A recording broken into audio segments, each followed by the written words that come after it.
সকলোকে স্বাগতম জনাইছো।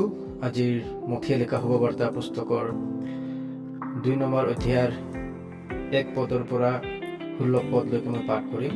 আপোনালোকে মনোযোগ দি শুনিব। হেৰোদ ৰজাৰ দিনত জিহুদিয়াৰ বেথলেহেমত যীশুৰ জন্ম হলত চোৱা, পূব ফালৰ পৰা কেইজনমান জ্যোতিষী পণ্ডিতে জেৰুজালেমলৈ আহি সুধিলে, জিহুদীবিলাকৰ যি ৰজা জন্মিল তেওঁ ক'ত? কিয়নো আমি তেওঁৰ তৰা পূব ফালে দেখা পাই তেওঁ প্ৰণিপাত কৰিবলৈ আহিলোঁ। হেৰোদ ৰজাই এই কথা শুনিলত তেওঁৰ আৰু তেওঁৰে সৈতে গোটেই জেৰুজালেমৰ উগুল থুগুল লাগিল।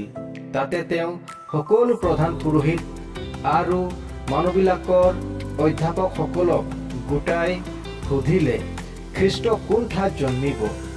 তেওঁলোকে তেওঁক ক'লে, জিহুদিয়াৰ বেথলেহেমত, কিয়নো ভাৱবাদীৰ দ্বাৰাই এইদৰে লিখা আছে, হে জিহুদা দেশৰ বেথলেহেম, জিহুদাৰ অধিপতিৰ মাজত তুমি কোনোমতে আটাইতকৈ সৰু নোহোৱা, কিয়নো তোমাৰ মাজৰ পৰা এজন অধিপতি ওলাব, তেওঁ মোৰ ইজৰাইল লোকক প্ৰতিপালন কৰিব। তেতিয়া হেৰোদে সেই জ্যোতিষী পণ্ডিত কেইজনক গুপুতে মাতি সেই তৰা ওলোৱা কিমান দিন হৈছে ইয়াকে ঠিককৈ তেওঁলোকৰ পৰা সুধি ল'লে আৰু তেওঁলোকক বেথলেহেমলৈ পঠাই দি ক'লে, তোমালোকে গৈ সেই ল'ৰাটিৰ বিষয়ে ঠিককৈ বিচাৰ লোৱাগৈ আৰু তেওঁক পালে মোক সংবাদ দিবাহি, যেন ময়ো গৈ তেওঁক প্ৰণিপাত কৰিব পাৰিম।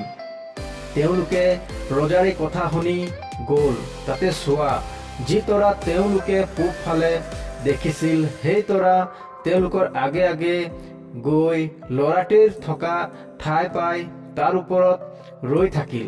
সেই তৰা দেখি তেওঁলোক মহা আনন্দৰে অতিশয় আনন্দিত হ'ল আৰু ঘৰৰ ভিতৰলৈ সোমাই গৈ তেওঁৰ মাতৃ মৰিয়মে সৈতে ল'ৰাটিক দেখি তেওঁক দণ্ডৱতে প্ৰণাম কৰিলে আৰু নিজৰ নিজৰ বহুমূল্য বস্তুৰ টোপোলা মেলি সোণ ধূনা এঠা আৰু গন্ধৰৱ তেওঁক উপহাৰ দিলে।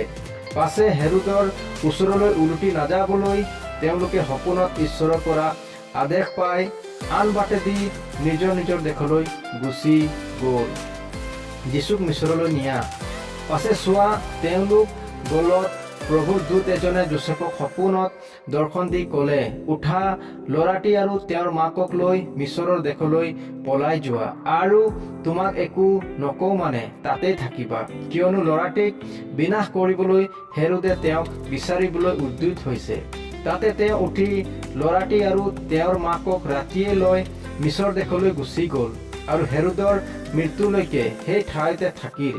মিছৰ দেশৰ পৰা মই মোৰ পুত্ৰক মাতিলোঁ। এই যি বচন ভাৱবাদীৰ দ্বাৰাই প্ৰভুৱে কোৱাইছিল, এই বচন সিদ্ধ হ'বলৈ এইদৰে ঘটিল। তেতিয়া হেৰোদে জ্যোতিষী পণ্ডিত কেইজনৰ দ্বাৰাই নিজকে বঞ্চিত হোৱা দেখি অতিশয় কুপিত হ'ল আৰু জ্যোতিষী পণ্ডিত কেইজনৰ পৰা ঠিককৈ সুধি লোৱা কাল অনুসাৰে বেথলেহেম আৰু তাৰ সকলো সীমাত থকা 2 বছৰীয়া আৰু তাতকৈও কম বয়সীয়া আটাইবোৰ ল'ৰাক মানুহ পঠাই বধ কৰালে। ঈশ্বৰ বাক্যৰ ওপৰত আশীৰ্বাদ হওক। আমেন।